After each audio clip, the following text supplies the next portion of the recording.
Okay, so today we're going to be talking about how do you graph quadratic functions. And I think if you look at the questions on the review that you guys did, you made a table of values. And I think the big thing is when you graph a parabola, if it's in vertex form, which is kind of what we did when we did transformations, you can tell that the equation is going to be f of x is equal to, and I'm going to switch to a lighter color, equals, and it's a, and it's x minus h squared and then plus k. And you're like, well, I don't recognize that. Well, okay, let's put numbers in. Okay, it'll make it a little easier. If you had like y is equal to like 2 and then x minus 3 squared and then plus 1, what would be the transformations from the regular parabola, from the parent function? Well, the minus 3 moves it right 3 and up 1. And the 2 does a vertical stretch. So it'll be a little steeper than a normal parabola. So this is what it would look like. So h is the horizontal movement, and the k is the vertical. And I think the other thing to know is that the coefficient in front of the parenthesis is going to be a vertical stretch or compression, and it also causes it to be happy or sad. And so as we look at a quadratic function in standard form as compared to, this is called vertex form because you can kind of see the transformations and the vertex really quickly. If you look at it in standard form, it's more disguised. And so if you look to see there's an a in front of the x squared, well, the a still is the same value as the a up here. Okay, that a and this a right here are the same. They show the vertical stretch or compression. They also show if it's happy or sad.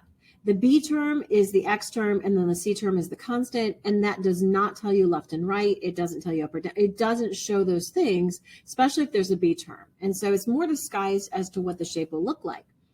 And so the thing is, there's a lot of stuff here. I think the first thing would be, if it's a happy parabola, it has a minimum, and that's going to be the y coordinate of the lowest value, or the vertex.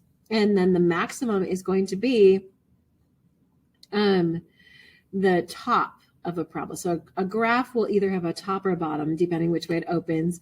And so if it's a happy parabola, it's going to have a minimum, a y coordinate, or a grumpy parabola, or upside down parabola is going to have a max. And so the thing is, if I ask you to graph a parabola and it's not in vertex form, the question is, how do you know where to put the points? How do you know what to do? And if you've ever played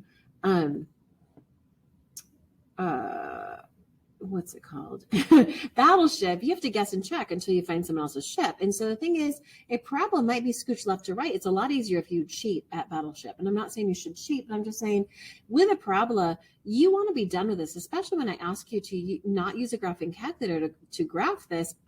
You've got to make sure that you can graph it without plotting a billion points. And so I think the first thing would be to find the middle. Okay, so when we find the middle, the table of values, if you can tell the vertex, well, you'd put it right in the middle. So to find the vertex, if it's in this form, there's a secret formula, and it's just written above here. It's the opposite of b over 2a. That will help you find the middle. So what do you mean, woman? Well, a is going to be the coefficient of x squared. So a in this case is equal to 1. B is the coefficient of the x term, so that's -4. It includes the signs, and the constant, or c, is going to be 3. So if you do the opposite of b, which is going to be 4, over 2 times a is 1, your middle value, the middle is probably the x coordinate of your vertex, is going to be 2. So this will give you the highest or lowest point if you plug in the 2 into this function. And then you have to pick points on either side for x and plug those into your function so you can graph this parabola.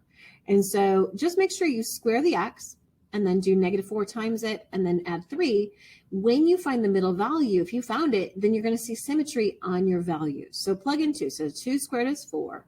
4, and then 4 times 2 is -8, and then plus 3. If you do 4 and 3 together, you get 7, and -8 plus 7 is going to be -1. So 2, -1 will be the bottom of, 2, -1 right here, is going to be the bottom of this parabola. Let me erase this other one if I can. Okay, I did. Okay, and then the next thing is if I plug in 3. Well, square your 3, you get 9. And you get 9, and then -4 times 3 is -12, and then plus 3. Put the positive together, I get 12. I put the negative together, it makes 0. Now, if I found the middle and I did it right, then when I plug in the value on the opposite side of the vertex, I should get the same result. So let's try it. Plug in 1 squared is 1, minus 4 times 1 is minus 4, and then plus 3. 3 and 1 make 4. 4 minus 4, it is 0. So I'm getting symmetry, okay? I'm getting symmetry on my parabola. And then if I plug in the values on each side of it, if I plug in 0, 0 squared minus 4 times 0 is both 0, and then add 3, you get 3. And if you plug in 4, you get 16 minus 4 times 4 is minus 16, and then you add 3, I get 3. So 0 is 3, this is 3 as well. I can make my U. And do you see there's a symmetry left to right? So you can draw your x of symmetry, and I'll ask you for the equation of it. It's going to be x is equal to 2, okay? And so that's going to be the x of symmetry. Your vertex is 2, negative 1. Your domain is from negative infinity to positive infinity, and your range is from, it looks like, negative 1 up to infinity. Okay, so once we've graphed, we can do the domain and range. And again, domain is the x and range is the y. And so those are the values that you see here. The next part would be, if you're going to graph this, notice the coefficient in front of x squared is going to be negative. So it's going to be an upside down parabola. It'll have a max. It'll be the y coordinate of the highest value. And so to find, the points that you would, graph this, you want to do 5. So you find the middle by doing opposite of b over 2a. So a is negative 2.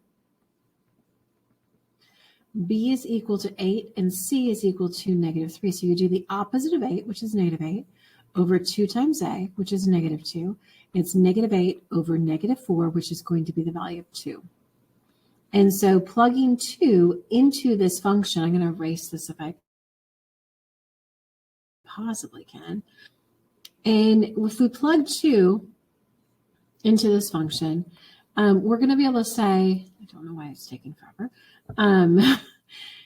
If we plug 2 into this function, we're going to take x and we're going to square it, and that will give it positive. You're going to make it, put it in parentheses, and then you're going to times it by negative 2, and then you're going to add it to 8 times that, and then you're going to subtract 3. So you do negative 2 times 2 squared, so that's 4 times negative 2, which is going to be negative 8, and then 8 times 2 is going to be 16. And then you're going to do subtract 3. I put the negatives together, I get negative 11. So 16 minus 11 will give us 5. And you're going to plug in x values that are bigger and 2 that are smaller.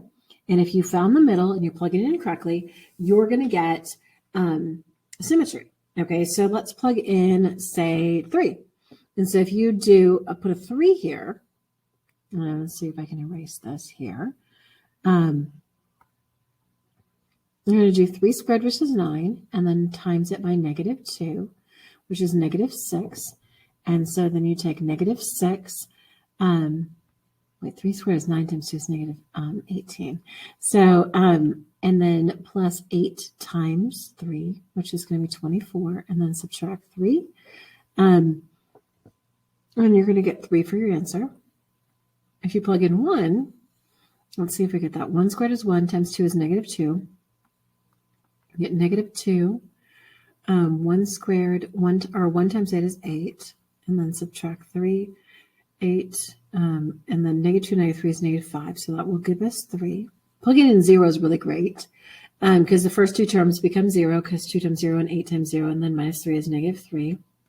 If we plug in 4, we get 16 for x squared. And then times by negative 4 is okay, so if we plug in 4, we get 4 squared is 16 times 2 is negative 32. And then 8 times 4 is 32. So that's negative 32 plus 32 minus 3 is negative 3. And so when we graph this, we should get a grumpy parabola, okay, because the a coefficient is negative 2. 0 is negative 3. 1 is 3. 2 is 5. All right, and so we do get that. And the axis of symmetry is going to be x is equal to negative 2. Or x equals 2. I don't know why I'm saying that. And then the domain is from negative infinity to positive infinity. And the range is from negative infinity up into and including 5. So it's a brace at 5, or a bracket at 5. And so So what they want us to do. So moving to the next side of the sheet, okay, I think the big thing is that there's a lot of words here, okay? And so it says, I want you to sell some tickets, okay? And so, with pricing and marketing, you know that if you charge more, hypothetically, you'll make more money if you sell enough tickets. However, if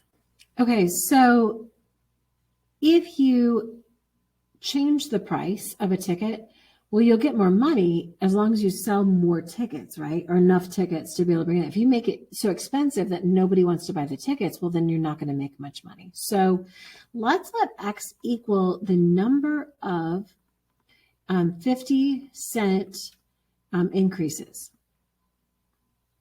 that you do. Okay, so or decreases in the ticket price. So we're going to be decreasing the price bit by bit. Okay, and so we want to see how much money we're going to make. Okay, so your function to talk about how much money you're going to make represents the number of tickets that you sell, okay, times how much you charge for them.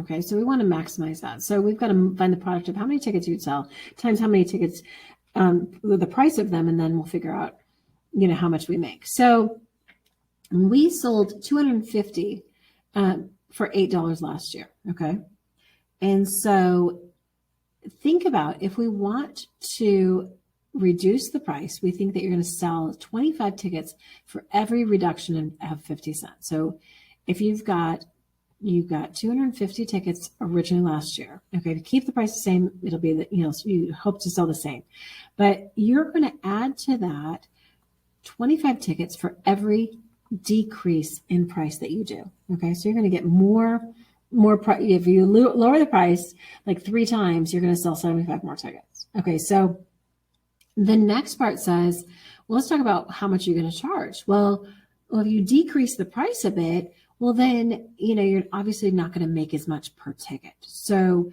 the original price of a ticket was $8, okay? And you're going to reduce it by 50 cents for as many reductions as you have, okay? So if you take one reduction, it would be $7.50 for every ticket that you sell. If you did 2 of them, you would make only $7 per ticket. So this is going to tell us how many tickets times the price of it. So it's a little complex. I'll just go with that. And so if we FOILed this out, can you tell that we'd get a quadratic? We'd get a parabola. Okay, so, and the thing is, notice there's a negative sign in front of the x squared. So it would be a grumpy parabola. So let's show it all multiplied out. If you multiply this all out, you would get negative 12.5 x squared plus 75x and then plus 2,000. Okay, so if you multiply it out, this is what it would look like. And so notice it's a grumpy parabola, and we want to find out what x value, how many decreases in price do you need to have in order to maximize your overall result of money. Okay, this is going to be the money. And x represents how much you decrease the price by, and y represents the result. So if we put either of these in our graphing calculator, honestly, I would probably go with the one that's in factored form. And look at this right here. It's in factored form, and you can put it in your calculator, and you can find the maximum. How? Do second calculate, and instead of find intersection, we want to find the max. And how you do that, it says it's going to ask you 3 questions, and you do need to listen to these questions. The first question says, what is the left bound? Okay, so if you lose your socks and you yell to your mother, you're like, hey, where are my socks? She's like, look over there by between the washer and maybe whatever. She may limit your options. So when your calculator says, what is the left bound? The max is here. Okay. You could point at it with your hand. Okay. But your calculator doesn't see that. So you have to go to the left of it and click enter. And then it says right bound. So you have to go to arrow to left or right to get to the right side of it and push enter. It'll say guess. There's really only one answer between those 2 values, so you don't really have to listen to that guess. Okay, if there's a couple, I guess you'd have to go closer to the one you want. But click between left and right of it, push enter for both of those, arrow to left first and push enter, arrow to the right of it, click enter. You may have to honestly change your window a little bit, okay, to raise up this. Look at this. Your Y value is at 2,000 because you're hoping to make a lot of money. So your Y max might have to be a little higher, okay? So go a little higher so you can see these values. And then you will see that when X is 3, then your max is going to be $2,112. Okay, so that means you maximize how much money you make if you do 3 price decreases. So how much you're going to pay or charge? Well, 3 price decreases is 8 minus 3 times 0.5, so that's minus $1.50. So if you minus $1.50 from 8, that's going to be $6.50 per ticket. Okay, so if you charge $6.50 for a ticket, okay, you should make this much money total. Okay, and how many would you sell? Well, you could figure it out. If you do 3 of these, I guess you would increase it by 75. So it's $2.50, and you add 75. That's how many tickets you would end up selling. So it's kind of a complex thing, but it's not too bad. Okay, we also, if we don't want to use our graphing calculator, we could find the vertex, the x coordinate of your vertex, and be like, okay, let's do the opposite of b. Okay, so negative 75 over, and use your fraction key in your calculator, 2 times negative 12.5. So if you use the fraction key and you put that in the fraction, if you try to divide it, you're probably going to botch it. So use the fraction key, put negative 75 over 2 times negative 12.5, and you're going to get the number of 3. And so if you wanted to calculate that algebraically, you could plug in 3 to this function and figure out how much money you make as well. So if you don't want to use your calculator, you don't have to, but there are multiple ways to find a maximum or the vertex of a problem. The next thing would be rate of change, okay? Well, when you think about slope is rate of change. You do y minus y over x minus x. Well, in a line, you know it has consistent rate of change, okay? But with a parabola, think about it. If you have a parabola, the slope changes. Sometimes it's a negative slope when it's going downhill, and sometimes it's a positive slope if your graph is going uphill, if you're riding the roller coaster. So all sorts of curvy shapes, you can still find the rate of change between any 2 points, but it varies depending which 2 points you get. So the formula for slope or rate of change between any 2 points, you just do y minus y over x minus x. Well, it says find it in this x interval. That means let x be 1 and let x be 4 and find the slope between those 2 ordered pairs. Okay, so this is the x interval they're giving you. So to find the y coordinates, you're plugging in x is 1 to your function to figure out what the point is. So plugging in 1, you get 1 minus 3 minus 5, negative 8. Okay, 1 minus 8 is negative 7. And then if you plug in 4, you get 16 minus 12. It's 4 minus 5. That's a negative 1. So to find the slope between those 2 points, okay, I made a graph on my paper. It's kind of like it's a happy parabola. And so 1 is negative 7 and 4 is negative 1. And you're going to find the slope between those, okay? Your slope for a parabola will be different depending which 2 points you pick. So you do y minus y over x minus x. So you're going to do negative 1 minus negative 7 over 4 minus 1. And you're going to get 6 over 3, which is 2. And so that's your slope between these 2 points that you chose. And then it says, okay, find the slope of this parabola between when x is 2 and when x is 7. So you take this x value when x is 2 and when x is 7 to find the slope. So you're going to do 9 minus negative 19 over 7 minus 2. And you're going to get 28 over 5. Depending, if you picked other points, you'd be like, oh, let's find the slope between. In a line, you would find consistent slope, wouldn't you? But because it's a parabola, the slope changes between any 2 points you've got. And so this is kind of a pre-calculus kind of thought to be like, can we talk about rate of change? Thank you. Have a good day.